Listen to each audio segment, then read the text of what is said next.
look at the chief executive role and information resources. Control over information represents a broad approach to maintaining chief executive influence over bureaucratic agencies as well as in the policy-making process. The more complex the bureaucratic structure of any given executive branch, the greater the challenge to the chief executive in terms of information gathering and use.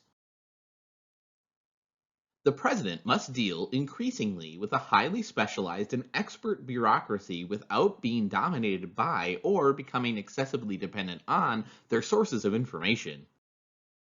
Task force are temporary cross-functional teams responsible for achieving a particular goal, often drawn from several departments within a larger agency. The strength of a governor's staff and executive office resources, including information capabilities, must also be addressed. In recent decades, many states have made considerable progress in these areas, with a consequent increase in gubernatorial effectiveness. Obtaining reliable information that gives a clear, complete picture of what's going on in the bureaucracy is on the other side of the coin. Unless there is some disruption in the normal routine of administration, the chief executive does not have to be informed about the details of administrative activity.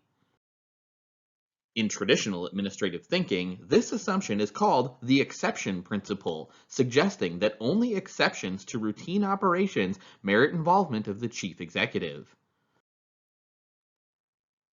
There's a natural reluctance to communicate bad news through the hierarchy, and a staff may prefer not to call attention to activities that are likely to be unpopular with a supervisor.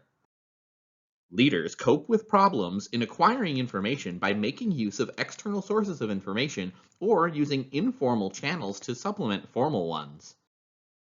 Executive privilege is the claim, largely unsupported by the federal courts, made by presidents that confidential information exchanged between themselves and their advisors cannot be released without the president's approval.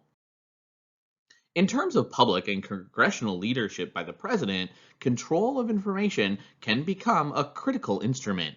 Individual administrators in key positions within bureaucracies could have more to do with shaping the available alternatives for presidential decisions through provision of information on program failures and successes than any other institution or person.